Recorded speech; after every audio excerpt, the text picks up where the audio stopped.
बुजुर्गान कौम और मिल्लत, मेरी इज्जतदार माँ और बहनों, आवाज़ से इधर मेरे भैया नौजवान साथियों,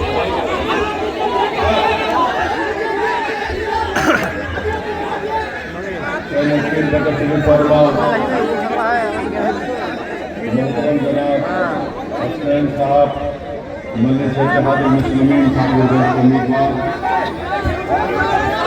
मोहतरम जनाब असद गनी साहब, तस्लीमुद्दीन साहब, मौलाना सुल्तान साहब, फरीदुद्दीन साहब, मुफ्ती आफाक साहब, मौलाना अकमल साहब, नसीम साहब, मौलाना फिरोज साहब, अनवर इलाही साहब, सरपंच अब्दुल रज़ाक साहब, आफ्ताब अली साहब, साउंड को बढ़ाइए, साउंड को बढ़ाइए, मुखिया रशीदीन साहब, मुखिया दिलशाद साहब, मुखिया शहीद अनवर साहब, हसरत साहब, मुखिया शहीद साहब, मुमताज साहब। सबसे पहले आप तमाम का शुक्रगुजार हूँ कि आपने अपना कीमती वक्त निकाल कर आज यहाँ पर जनाब हुसैन साहब की इंतखाबी रैली में आपने शिरकत की। आप तमाम का बहुत शुक्रिया।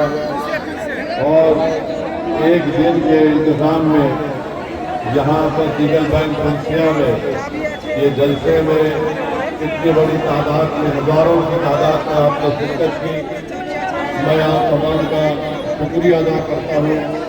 और आप तमाम की मौजूदगी इस बात का पैगाम देती है कि इंशाअल्लाह ताला ठाकुरगंज से अब की बार ना सऊद कामयाब होंगे, ना गोपाल कामयाब होंगे, बल्कि अब के बाद इंशाअल्लाह आप लोग जनाब हसनैन साहब को अपना विधायक मुंतखब करने जा रहे हैं।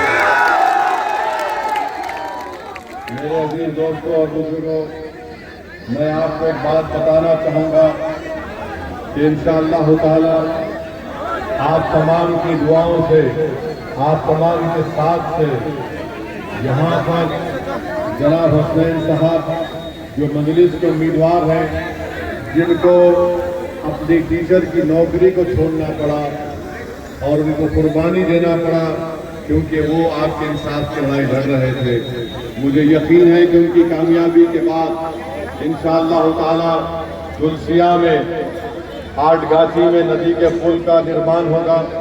मुझे यकीन है कि नदी के कटाव का काम होगा और यहाँ पर बड़ी बस्ती में वहाँ पर पुल का इंतजाम होगा। PHC को CHD में बनाया जाएगा, मंडी को पूरा किया जाएगा, बालसा में नदी का पुल होगा, डिग्री कॉलेज होगी, पंचायत के गुरुमारा में और दोपची के पास एक पुल की बहुत बड़ी जरूरत है।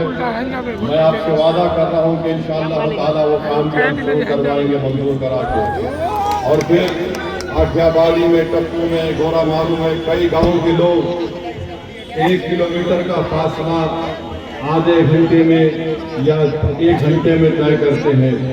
ये सब ये बता रहा है कि जनाब सऊद साहब बहसीत विधायक नाकाम साबित हुए हैं। मैं इससे पहले भी कह रहा हूँ, चुनाव से पहले अगर सऊद साहब जनता के दरमियान में खड़े होकर उस मुकाम, जिस मुकाम पर वो जलसा कर रहे हैं, वहाँ के 20 लोगों का नाम बगैर कागज देके पढ़ के सुना दे तो मैं समझूंगा कि उन्होंने कुछ किया है ठाकुरगंज की जनता को।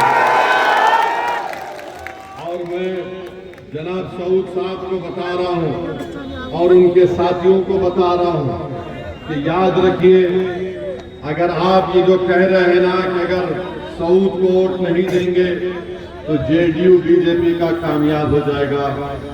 जनाब सऊद साहब और आज के ठेकेदारों की जो तमाम दास्तानें हैं मैं जानता हूँ। मैं जनाब सऊद साहब को और उनके ठेकेदारों को पैगाम दे रहा हूँ, यहाँ से BJP JDU को जो हराएगा, यहाँ से ठाकुरगंज से जो मोदी को शिकस्त देगा, उसका नाम हसनैन होगा, सऊद नहीं होगा।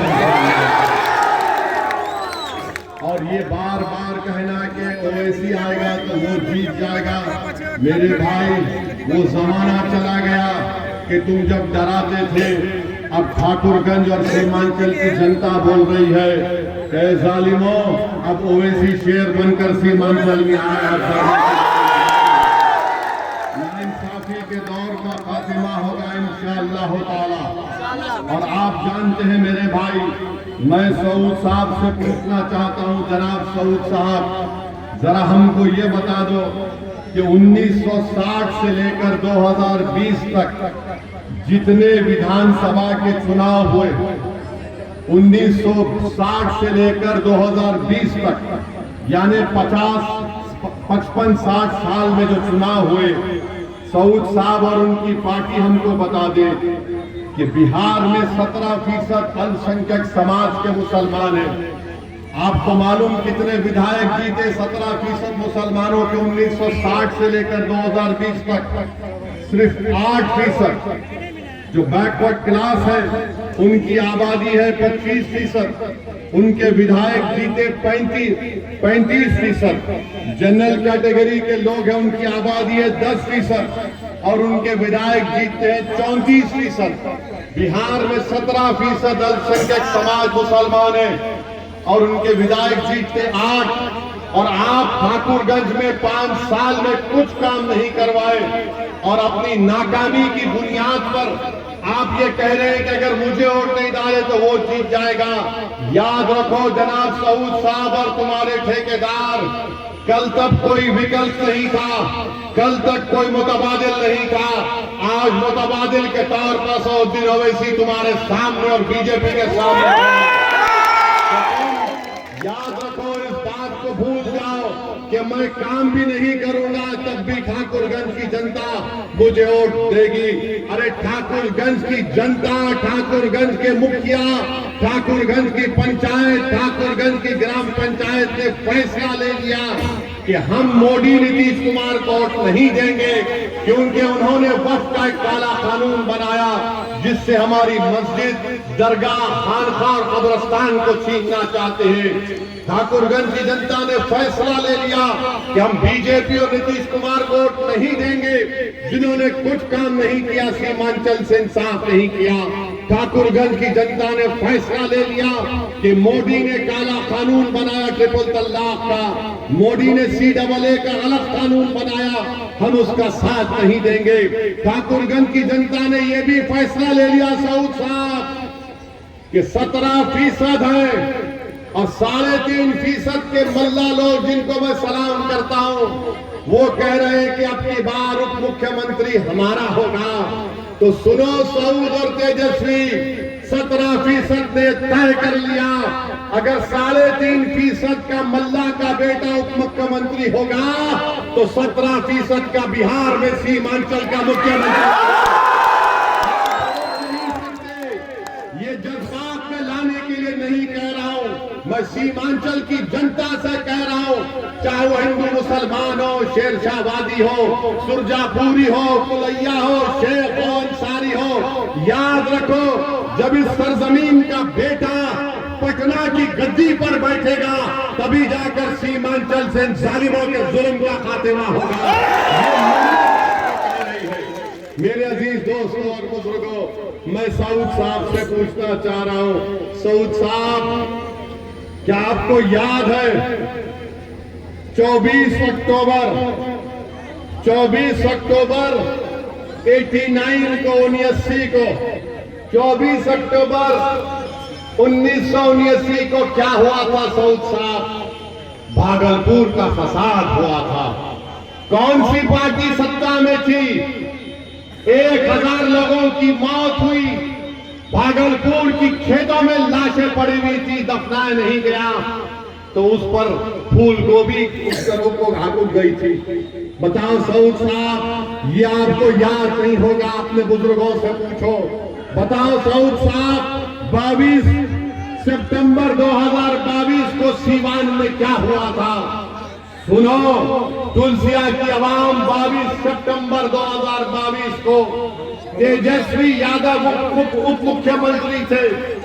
सीवान में एक 60 साल का बच्चा अपने दादा के साथ मस्जिद में गिरफ्तार कर लिया पुलिस ने। हजरत पुलिस ने गिरफ्तार किया, और हुआ क्या, वो 7 साल का बच्चा, उसकी मां सीवान के पुलिस स्टेशन के बाहर खड़ी थी 2 दिन तक, और वो रो रो कर कह रही थी मेरे बेटे की उम्र 13 साल नहीं 8 साल है। 2 दिन तक एक 8 साल का मासूम बच्चा बगैर अपनी मां के पुलिस स्टेशन में गुजारा। बताओ साउंड, तुम विधायक थे, तुमने उस बच्चे के लिए आवाज उठाई? बताओ तेजस्वी, अगर तुम्हारा बेटा होता तो तुम क्या करते? 2 दिन तक